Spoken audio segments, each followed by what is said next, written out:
জুলাই মাস তো শেষ হয়ে গেল, তাই ভাবলাম জুলাই মাসে আমি ঠিক কি কি বই পড়েছি একটা র্যাপ আপ ভিডিও আপনাদের সঙ্গে শেয়ার করে নেওয়া যাক। এই মাসে আমি মোট 9টা বই পড়েছি। বেশ অনেক কটি বই এই মাসে আমি পড়ে ফেলেছি, এই জন্য বেশ ভালো লাগছে। প্রথমেই যে বইটিতে আমি চলে যাব সেটি হলো সাথী দাসের লেখা মুহূর্তেরা বন্দি। এই বইটি পড়ে সত্যিই আমার মনে হচ্ছে বেশ কিছু মুহূর্ত আমার মনের কোণে বন্দি হয়ে রয়েছে। মানে এটা আমি কিন্তু জাস্ট বলার জন্য বলছি না, এর ডিটেলড রিভিউ আমি অলরেডি শেয়ার করে নিয়েছি। মানুষের মনের ছোট ছোট চাহিদা, ছোট ছোট মুহূর্ত, ভালোবাসাকে যদি নতুন একটা অন্য আঙ্গিকে লেখা যায়, সেটা কিন্তু সাথীদি এই বইটিতে তুলে ধরেছেন।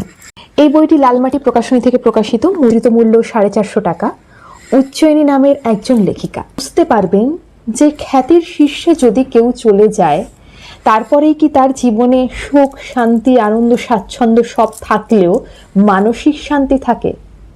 দিন শেষে সেটাই তো আসল। আমরা কাজ করছি শুধু দুটো ভাতের জন্য নয়, কিছু ক্ষেত্রে মনের শান্তির জন্য, মনের আরামের জন্য। প্রচুর খ্যাতি পেলেও সেই সময় কিছু কিছু ক্ষেত্রে কিছু মুহূর্ত মানুষের মনে গোপনে অঙ্কিত রয়ে যায়। তো উজ্জয়িনী একজন সেরকমই খ্যাতনামা লেখিকা। তার জীবনের ঘটনা, তার স্বামী যাকে অনেক লড়াই করে সে বিয়ে করেছিল, কিন্তু তারপর তার জীবনে কী কী ঘটনা ঘটে, অন্য কারোর আগমন ঘটে কিনা, তার সন্তানের সঙ্গে তার সম্পর্কের সমীকরণ ভীষণ সুন্দরভাবে এই বইটিতে বলা রয়েছে। জাস্ট অসাধারণ লেগেছে আমার বইটি।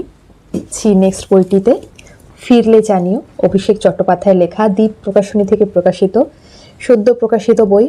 এটা নিয়ে আমি 2টো ভিডিও বানিয়ে ফেলেছি। আমার এতটা ভালো লেগেছে। এই বইটি আপনাদের ভাবতে বাধ্য করবে। শেষ হইয়া হইল না শেষ, মনের মধ্যে হাজার একটা প্রশ্নের কিলবিল করবে, হাজার একটা প্রশ্ন। আমি তো পড়ে প্রচুর প্রশ্নের সম্মুখীন হয়েছি এবং রীতিমতো লেখককে বেশ কয়েকবার জ্বালিয়েছি যে এটা কেন হলো, এটা কেন হলো, এটা কেন হলো। তো যাই হোক, একদম অন্যরকম ভিন্ন জনরার লেখা বিতান, বৈশালী, রোহিণী, 3জন মানুষের জীবনের সম্পর্কের সমীকরণ এই বইটিতে দেখানো রয়েছে। এটি কোনো একদম সো কল্ড রমকম, খুব সুন্দর হ্যাপি ওয়ালা লাগে না। কিছু ক্ষেত্রে বাস্তবের মাটিতে আছড়ে পড়লে তার নমুনা কি হয় সেটা এই বইটিতে কিন্তু লেখা রয়েছে, দ্বীপ প্রকাশনী থেকে প্রকাশিত। নেক্সট বইটি যেটি আমি বলবো, রবিনের লেখা অবিনাশ ডায়েরি, জীবন্ত পিরামিড। মানে এটিকে বলা চলে নন ফিকশনের আড়ালে ফিকশন একটি লেখা। পিরামিড নিয়ে আমাদের যে চিরাচরিত ধ্যান ধারণা, চিন্তাধারা, গতিবিধি, এটিও লালমাটি প্রকাশনী থেকে প্রকাশিত। মানে জাস্ট পাল্টে যাবে। আমার রবিনের লেখা এই প্রথম বই, এই বইটি এবং আমি উপহার স্বরূপ পেয়েছিলাম। আমি যখন পড়তে জাস্ট শুরু করেছি, স্পেলবাউন্ড হয়ে গেছি, স্পিচলেস। ভীষণ তথ্য সমৃদ্ধ একটি বই, ভিতরে বিভিন্ন ছবি রয়েছে। আমি ইন্টারনেটে সার্চ করে দেখেছি, সেগুলো সত্যি এক্সিস্ট করে। শুধু মিশর নয়, বিশ্বের বিভিন্ন জায়গায় কিন্তু মমি, পিরামিড এগুলির গল্প আমরা শুনে থাকি। তার সত্যতা ঠিক কতটা, সেটিকেই ভীষণ সুন্দরভাবে এখানে বর্ণনা করা রয়েছে। একজন পুলিশ অফিসার অবিনাশ বাবু, তিনি মিশরে যান একটি সত্যের রহস্যের উদ্ঘাটনে। তখন কি কি ঘটনার সম্মুখীন হন এই বইটিতে ভীষণ সুন্দরভাবে লেখা রয়েছে। আর প্রচ্ছদটাও দারুণ সুন্দর এবং ইউনিক, ভীষণ ইউনিক একটি লেখা, আমার বেশ ভালো লেগেছে। প্লাস ছোট ছোট বর্ণনা, যেমন অনেকেই আমরা চা খেতে ভালোবাসি, ঠিক আছে, যে সকাল বিকেল চা না হলে চলছে না, কিন্তু আমরা জানি যে চায়ের মধ্যে ট্যানিন বা এই সমস্ত জিনিস থাকে, কিন্তু নেশা চা খেলেই কেন হয়ে যায়? বা যারা ক্রমাগত ধূমপান করতে থাকেন, ধূমপান যদি কমাতে চান, সেক্ষেত্রে বিভিন্ন উইথড্রল সিমটম দেখা যায়। সেখানে লেখক এখানে লিখেছেন যে সালফারের পরিমাণ তাদের শরীরে কমে আসতে থাকে, তাই তাদের ওই জিনিসটার প্রতি একটা আগ্রহ বা টান অনুভব হয়। তখন নাকি আদা একটা উপায় খেলে সেটা কমে যায়। গল্পের ছলে বর্ণনা করা রয়েছে। তবে আমার কিছু ক্ষেত্রে মনে হয়েছে এটা হয়তো সত্যি, তার একটা সায়েন্টিফিক রিজন রয়েছে। মানে প্রত্যেকটা লেখা না ভীষণ রিসার্চ করে লেখা, পড়াশুনো করে লেখা। এই জন্যই আমি বলছি এই বইটার কথা, ঠিক আছে। তো বেশ ভালো লেগেছে আমার বইটি। চা নিয়ে, হেয়ার ফল নিয়ে, এই সমস্ত ছোট ছোট হোমিওপ্যাথি কিছু মেডিসিন নিয়ে, বা ভ্যাকসিনেশন নিয়ে, কোভিড ভ্যাকসিনেশন, কোভিড এখানে উল্লেখ করেনি, সরি, কথা এখানে বলা রয়েছে যে আদৌ যে সমস্ত ভ্যাকসিন আমরা সব সময় যে না জেনেই অনেক ক্ষেত্রে নিয়ে নিই, সবগুলোই কি আমাদের জন্য লাভের জন্যই, নাকি কিছু ক্ষেত্রে আমাদের ক্ষতির মুখেও ঠেলে দেয়? তো সেই প্রশ্নগুলো এই বইটা কিন্তু ছুঁড়ে দেয়। তো আমি জানি না প্রচুর প্রচারে আসলে এই বইটি আদৌ অ্যাভেলেবেল থাকবে কিনা, বা বিতর্কেও জড়াতে পারে, এটি কিন্তু আমার পার্সোনালি মনে হয়। রবিনকে ধন্যবাদ এই ধরনের একটি বই লেখার জন্য। থ্রিলার, সাথে বিভিন্ন রহস্যময় জিনিসপত্রের বিবরণ, সাথে মিথোলজি, বিভিন্ন তথ্য সমৃদ্ধ, বেশ ভালো। চলে যাচ্ছি নেক্সট বইতে, ওবায়েদ হকের লেখা নীল পাহাড়। এটি একটি সামাজিক উপন্যাস, এটি নিয়েও একটি আমি লং ভিডিও বানিয়েছি। এটি পড়ে আমি কেঁদেছি একটা জায়গায়। বাচ্চা ছেলে ধীরে ধীরে যখন বড় হয়, মাতৃহারা অবস্থা থেকে সে বড় হয়ে ডাক্তার হয়, কিন্তু মায়ের প্রতি সেই ভালোবাসা, সেই আবদার বড় হওয়ার সাথে সাথে তার কমে না, বরঞ্চ বেড়ে যায়। তারপর কি কি ঘটনার সম্মুখীন হয়, সে একটা জায়গায় চলে যায়, সেখানে গিয়ে তাকে কেউ বা কারা অপহরণ করে, সেখানে গিয়ে দেখে বিভিন্ন মানুষের জীবনের গতিধারা বিভিন্ন দিকে বিভিন্নভাবে প্রবাহিত হচ্ছে। তাদের মধ্যে সেই ছেলেটি না চাইতেও জড়িয়ে পড়ে। তারপর ঠিক কি হয়, বারবার আগের ভিডিওতে এটিও বলেছি যে রাজায় রাজায় যুদ্ধ করে, উলুখাগড়ার প্রাণ যায়, এরম অবস্থা।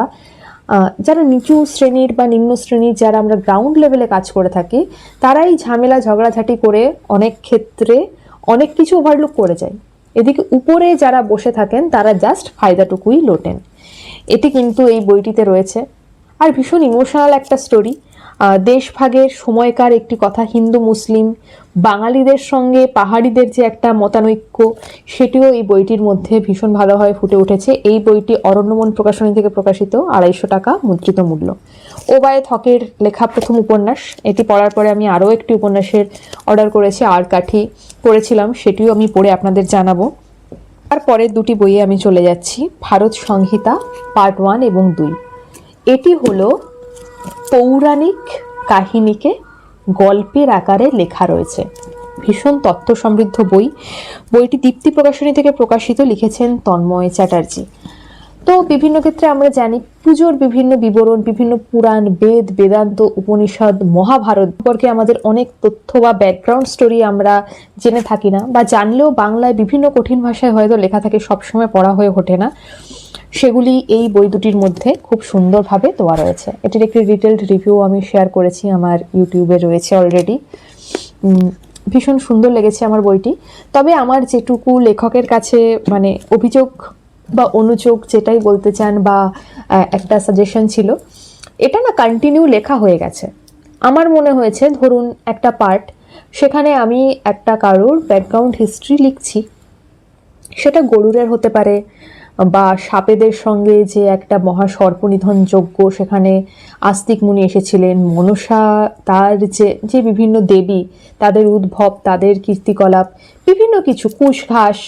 যখন যাকে নিয়ে যে পার্টটা লেখা হচ্ছে, সেই পার্টটা পার্টে পার্টে ভাগ করে, যদি এখানে এরকম ধরুন ভূমিকায় লেখা থাকতো রাখান বা শকুন্তলা রাখান, তারপর সেই পেজটা উল্টে আমি সেই জিনিসটা পড়তে পারতাম, মানে একটা প্রপার সূচিপত্র। এটা তো কন্টিনিউ ধরুন একজন গল্পের ছড়া বলছে, এই কাহিনী সূত্র ধরে ওই কাহিনী আসছে, এই কাহিনী সূত্র ধরে ওই কাহিনী আসছে।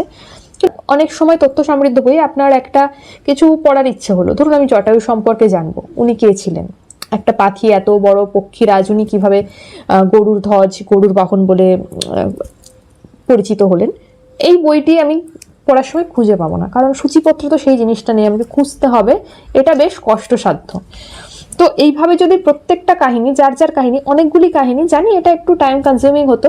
আর যদি একটু একটু করে বা সূচিপত্র না রেখেও যদি উপরেও সাইডে হেডিং করে লিখে দেওয়া যেত যে গরুরের আখ্যান বা নারায়ণের আখ্যান, তাহলে পাঠকদের আরেকটু পড়তে বা দ্বিতীয়বার যখন পড়ার ক্ষেত্রে আরো সুবিধা হতো, মানে আমার এটা পার্সোনালি মনে হয়েছে। নেক্সট বইতে চলে যাচ্ছি, আবিরের লেখা সে আসল মানুষ নয়।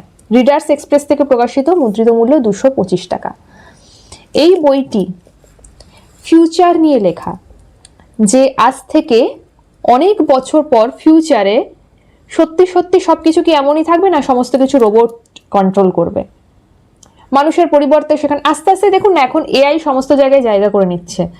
ছোট ছোট গল্প, এখন তো শুনছি গল্প কবিতা, সেগুলোও নাকি অনেক ক্ষেত্রে এআইতে লেখা হয়, যদিও সত্যতা আমার জানা নেই, ক্ষমা করবেন। তো সেই ক্ষেত্রে মানুষের জায়গা যদি একবার এআই বা আর্টিফিশিয়াল ইন্টেলিজেন্স, রোবটস এরা নিতে শুরু করে, তারপরে ঠিক কি হতে পারে, তো সেই বর্ণনা এই বইটির মধ্যে দেওয়া রয়েছে। এখানে সিনথিয়া বা রোবটস টাইপের কিছু হিউম্যানের কথা উল্লেখ করা রয়েছে। সঙ্গে আমি যেটা না বললেই নয়, এর ভেতরে যে ছবিগুলো, বেশ আমার বেশ ভালো লেগেছে। বিভিন্ন টাইপের এরকম অলঙ্করণ দেওয়া রয়েছে। রিডার্স এক্সপ্রেসের এই যে পেজ কোয়ালিটি এবং প্রচ্ছদ বলুন বা বইয়ের কোয়ালিটি বেশ ভালো। আর আবিরের লেখা ভীষণই ইউনিক, আমার বরাবরই ওনার লেখা খুব ভালো লাগে। আমি প্রায় ওনার যে বই রিলিজ হয় চেষ্টা করি কিনে পড়ার জন্য, আপনাদের রেকমেন্ডও করি। বেশ কয়েকটি ওনার আগেও বই পড়েছি। এনার বই পড়তে আমার ভালো লাগে কারণ একদম অন্য ধাঁচের লেখা, মিথোলজি, কল্পবিজ্ঞান, ফিউচার, ফিজিক্স সমস্ত কিছু মিশিয়ে না, মানে ভীষণ ইউনিক জনরা, ভীষণ ইউনিক কাইন্ডের আমার মনে হয়। তো তারপরে একটি ভৌতিক গল্প, বৃষ্টি পড়ছিল, আমি দুটি ভৌতিক গল্প পরপর পড়েছিলাম সংকলন। একটি হলো অঙ্কুর বরের লেখা দিলুরানি অপেরা, এটা বিভা পাবলিকেশন থেকে প্রকাশিত। এটিও আমি একটি লং ভিডিও শেয়ার করেছি, শর্টস বা লং মনে পড়ছে না, চাইলে দেখে নিতে পারেন। এটার বর্ণনা দিতে গেলে ভীষণ লম্বা হয়ে যাচ্ছে ভিডিওটি। এবং তার পরের বইটি হলো জর্ডন, এটি তরি প্রকাশনী থেকে প্রকাশিত। এটি পূরবী গুড়িয়ার লেখা। প্রথমেই বলবো এর প্রচ্ছদ এবং মেকিং নিয়ে, এটা নিয়ে কোনো কথা হবে না। প্রচ্ছদ আর মেকিং, পেজ কোয়ালিটি, মানে সংগ্রহে রাখার মতন একটি বই। এটি নিয়ে তো আমি একটি শর্টস আপলোড করেইছি যে এই বইটি কেমন, বইয়ের মধ্যে কি কি গল্প বা উপন্যাসিকা রয়েছে। কল্পবিজ্ঞান, সাইকোলজিক্যাল হরার, থ্রিলার এটি বলা চলে। তো ভীষণ অন্যরকম, ভীষণ। এই জর্ডন, ব্রহ্মাচোক, ইউকারিস্ট, দ্বিখণ্ডক, আত্মা যখন বন্দী, এই কয়েকটি গল্প এবং উপন্যাস এই বইটির মধ্যে রয়েছে। প্রকাশনীর না, মানে যে জিনিসটা বেশ আমার ভালো লাগে, এরা কোয়ালিটিটা মেনটেন করছে। 330 দাম, কিন্তু এর পেজ কোয়ালিটি বা বাইন্ডিং ভীষণ সুন্দর। আর পূরবী গুড়িয়া ম্যামের লেখাও বেশ ভালো লেগেছে। আগে আমি এনার লেখা পড়িনি, এখানেই প্রথম পড়লাম। ভৌতিক একটা আবহের সৃষ্টি হয়, কিছু ক্ষেত্রে ভাবতে হয়, মানে ইউনিক কিছু প্লটে উনি লিখেছেন, আমার বেশ ভালো লেগেছে।